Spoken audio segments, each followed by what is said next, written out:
శాతం ఓట్లు ఇచ్చి కాంగ్రెస్ పార్టీకి ప్రజలు అండగా నిలబడి మా ప్రభుత్వాన్ని ఆశీర్వదించి 51% ఓట్లతోని ఈరోజు జూబ్లీహిల్స్ ఉప ఎన్నికలో కాంగ్రెస్ అభ్యర్థి నవీన్ యాదవ్ గెలవడం జరిగింది. దీన్ని అర్థం చేసుకున్నాకైనా ప్రభుత్వం చేపడుతున్న అభివృద్ధి కార్యక్రమాలు, సంక్షేమ కార్యక్రమాలు కొనసాగుతున్నాయి. కొనసాగడానికి ఇంకా కొంత సమయం పడుతుంది, అమలు చేయడానికి సమయం పడుతుంది. ఆర్థిక పరిస్థితి ఏ విధంగా ఉందో వివరించడం, వీటన్నిటిని కూడా తీసుకొని ముందుకు వెళ్తున్నామని ప్రజలు ఒక అభిప్రాయానికి వచ్చి మాకు అవకాశం ఇస్తూ వస్తున్నారు. కాబట్టి ఇప్పుడు ప్రతిపక్షము కొంత సంవయనం పాటించాలి. అందుకే నేను హరీష్ రావు గారికి అసూయ తగ్గించుకోమని సూచన చేస్తున్నా.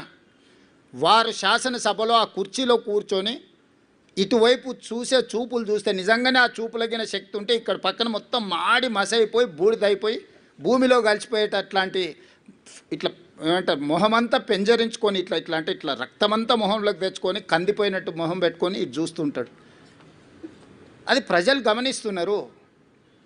కేటీఆర్ గారు అహంకారం, అధికారం పోయినా ఈయన అసూయ పోలేదు, ఆయనకు అహంకారం పోలేదు. వీళ్ళిద్దరి నాయకత్వాన్ని ప్రజలు ఆమోదిస్తారని వీళ్ళు ఎట్లా భావిస్తున్నారో నాకు అర్థం కాలే.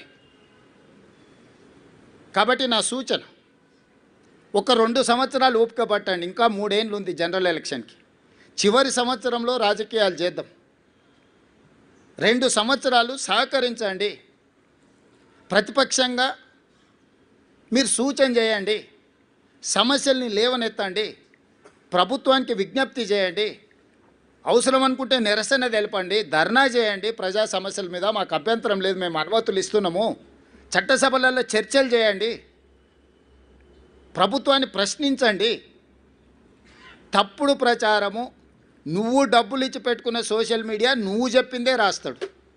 నువ్వు చెప్పిందే రాసి నువ్వే చదివిది నిజం అనుకొని భ్రమలకు లోనై ఫేక్ ప్రతిదీ నవీన్ యాదవ్ ఇట్లా మాట్లాడిండు, లేకపోతే బట్టి విక్రమార్క గారు ఆ విధంగా అన్నాడు. అంటే ఫేక్ న్యూస్ నువ్వే క్రియేట్ చేసి ఆ ఫేక్ న్యూస్ నువ్వే నమ్మి నువ్వే కొద్దిమందికి సర్వేల పేరు మీద నగదిచ్చి మనందరం ఇక్కడనే ఉన్నాము.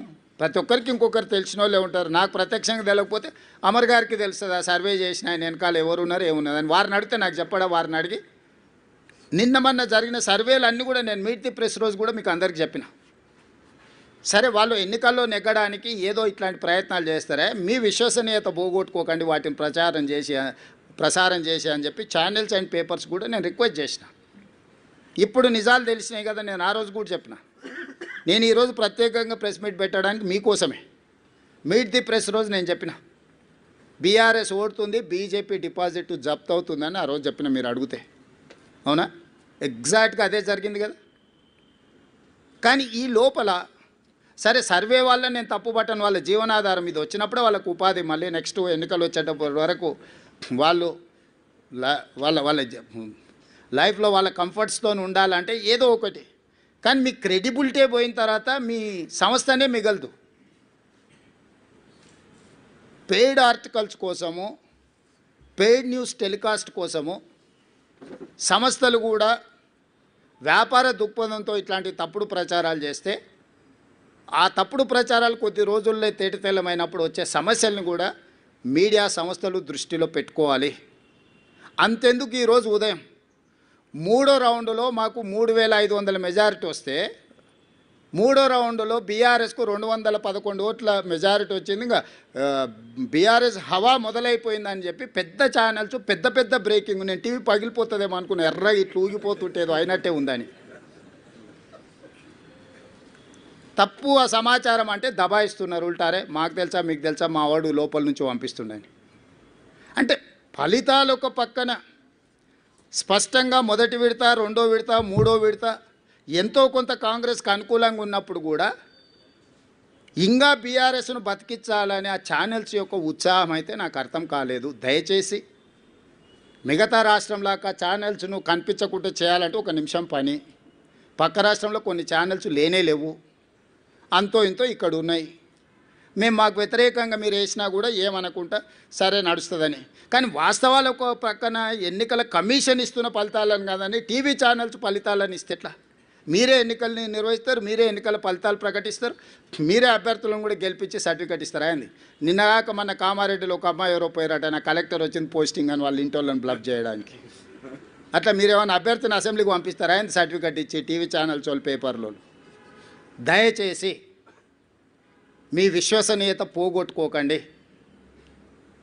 మీకు మా పట్ల వ్యతిరేకత ఉంటే ఇంకో రూపంలో ఏదైనా చూపించండి. మీ యజమానులకు ఏదైనా వ్యాపారాలకు సంబంధించిన అంశాలు ఏమన్నా ఉంటే అది ఇంకో దగ్గర చూసుకోండి.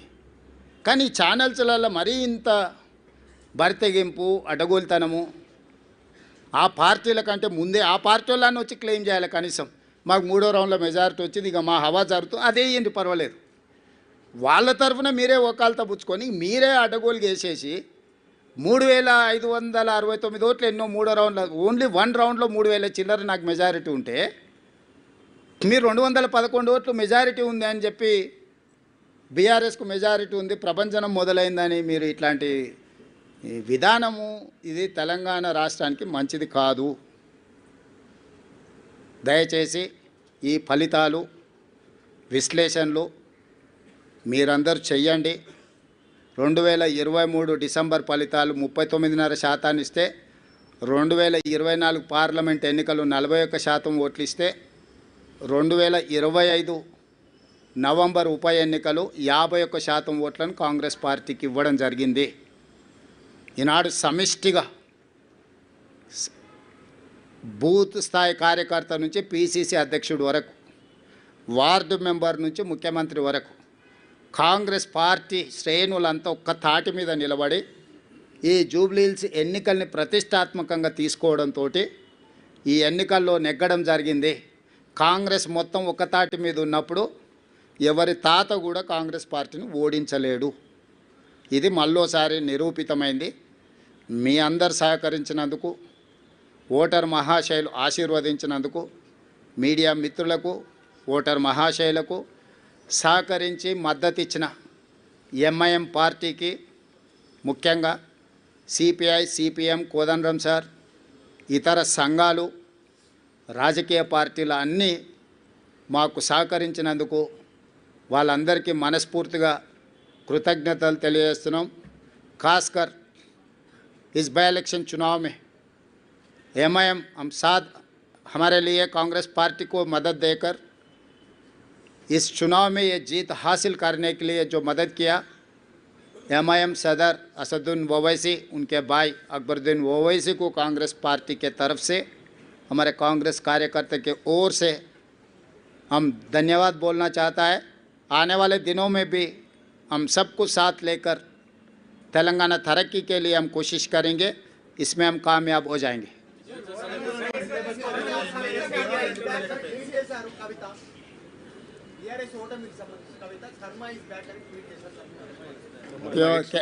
అంటే అది కేటీఆర్ని అడిగితే కరెక్ట్గా సమాధానం చెప్తారు. మిత్రపక్షంగా లేదు, ఇక్కడ మీ కాంగ్రెస్ నేతలే ఎంఐఎం బీజేపీ బి టీం అంటున్నారు. ఇక్కడ మిత్రపక్షం బి టీమా, మిత్రపక్షమా? ఇక్కడ మిత్రపక్షం ఉంది, బీహార్లో మిత్రపక్షం లేదు. అసలు కాంగ్రెస్ ఓవరాల్ పాలసీ ఏంటి? భారతదేశము రాష్ట్రాల సమీకరణ తెలుసు కదా. ఏ రాష్ట్రంలో ఆ రాష్ట్రంలో ఉండే నైసర్గిక పరిస్థితులను బట్టి, అక్కడ వాతావరణాన్ని బట్టి అక్కడ పంటలు పండుతాయి, అంతేనా? అదే జాతీయ పార్టీ కానీ యూనియన్ ఆఫ్ స్టేట్స్ ఇది. జాతీయ పార్టీ కూడా ప్రతి రాష్ట్రానికి ఒక పీసీసీ అధ్యక్షుడిని ఎందుకు వేస్తున్నారు? ఒకే అధ్యక్షుడు జాతీయ స్థాయిలో ఉంటే సరిపోతుంది కదా. ఏ రాష్ట్రాలకు ఆ రాష్ట్రాలకు ఆ స్థానిక పరిస్థితులను బట్టి నిర్ణయాలు తీసుకోవడానికి వెసులుబాటు కాంగ్రెస్ పార్టీ కల్పిస్తుంది. ఆ వెసులుబాటులో భాగంగానే తెలంగాణ రాష్ట్రంలో కాంగ్రెస్ పార్టీ నిర్ణయాలు తీసుకున్నది. మాకు కలిసి వచ్చినందుకు ఎంఐఎంకు మేము ధన్యవాదాలు తెలియజేస్తున్నాం.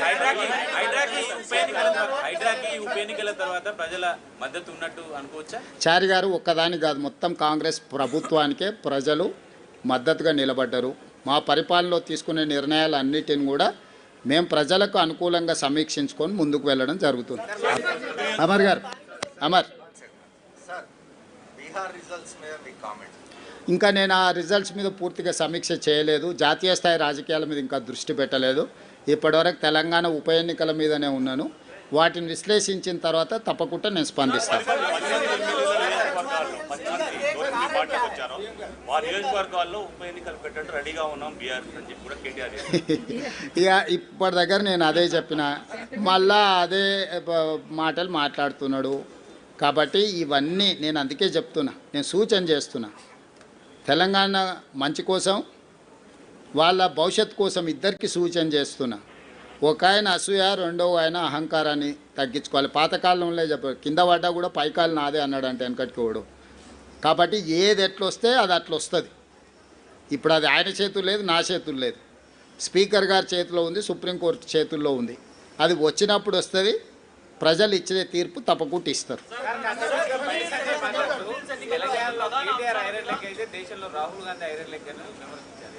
అదే మొత్తం అన్నీ పరిశీలించి మొత్తం కలిపి వడ్డిస్తా.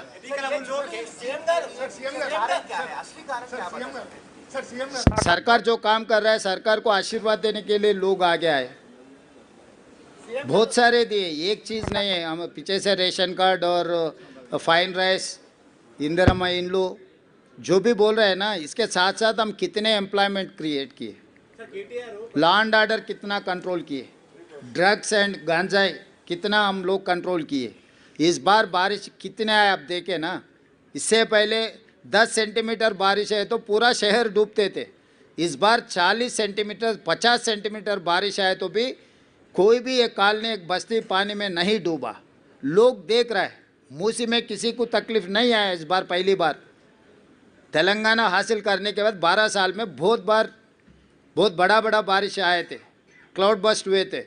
मगर इस बार हम जो तरीक़ा से जो काम किए, शहर के लोग लॉ एंड ऑर्डर कंट्रोल है, हम ड्रग्स कंट्रोल किए, बारिश में जो फ्लड से